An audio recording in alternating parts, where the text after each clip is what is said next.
എല്ലാവർക്കും നമസ്കാരം. ഇന്നത്തെ വീഡിയോയിൽ ഷെയർ ചെയ്യാൻ പോകുന്നത് കർണാടക സ്പെഷ്യൽ ചട്നിയുടെ റെസിപ്പിയാണ്.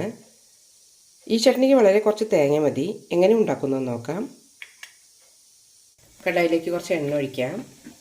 2 ടീസ്പൂൺ ഒഴിച്ചിട്ടുണ്ട്. ആദ്യം തന്നെ കടലപ്പരിപ്പും നിലക്കടലയും വറുത്തെടുക്കാം. കടലപ്പരിപ്പ് 1 ടീസ്പൂണും നിലക്കടല 1 ടേബിൾ സ്പൂണും എടുത്തിട്ടുണ്ട്.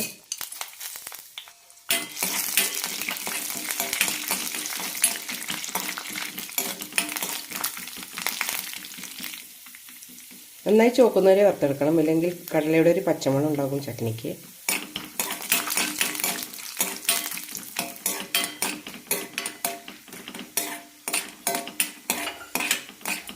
ഇതെടുക്കാം.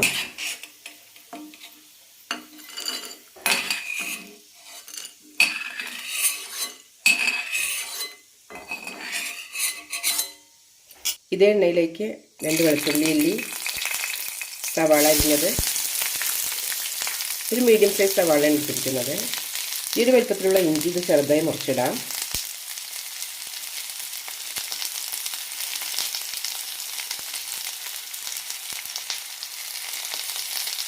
മൂന്ന് പച്ചമുളക് കീറിയിടാം.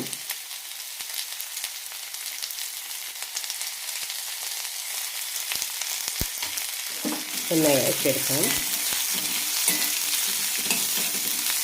സവാള ട്രാൻസ്പെറൻ്റ് ആയാൽ മതി, നോക്കേണ്ട ആവശ്യമൊന്നുമില്ല.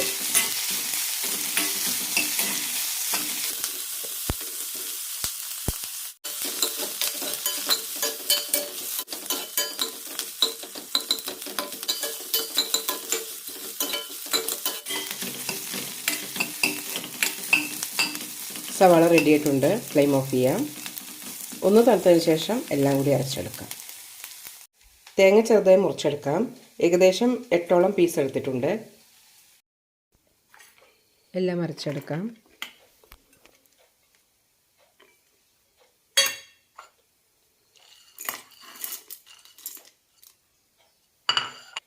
ഇനി ഇതിലേക്ക് 1 ടേബിൾ സ്പൂൺ പൊട്ടുകടല കൂടി ചേർക്കാം.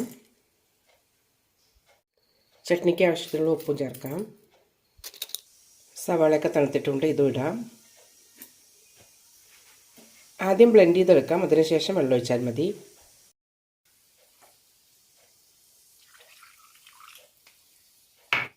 നന്നായി അരച്ച ശേഷം ഇതിലേക്ക് കുറച്ച് മല്ലിയില കൂടി ഇടാം. മല്ലിയില വല്ലാതെ അരയേണ്ട, അതുകൊണ്ടാണ് ലാസ്റ്റ് ഇടുന്നത്. ഇനി അരയ്ക്കാം.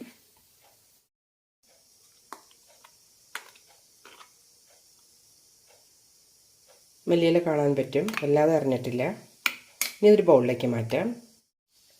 ഇനി ഇതിലേക്ക് വെള്ളം ഒഴിക്കാം.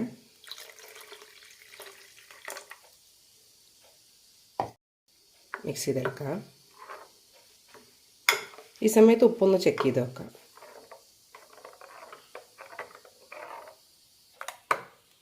വല്ലാതെ കട്ടിയാണെങ്കിൽ കുറച്ചുകൂടി വെള്ളം ഒഴിക്കാം.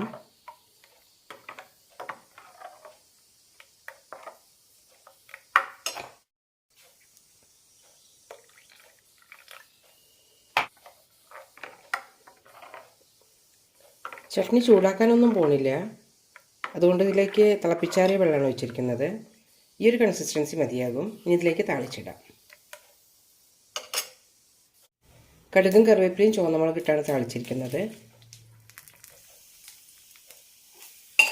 വളരെ ടേസ്റ്റിയായ ചട്നി റെഡി ആയിട്ടുണ്ട്. ദോശ, ഇഡ്ഡലി, വെള്ളപ്പം അങ്ങനെ എല്ലാത്തിനും നല്ലൊരു കോമ്പിനേഷനാണ്. എല്ലാവരും ഒന്ന് ട്രൈ ചെയ്ത് നോക്കൂ.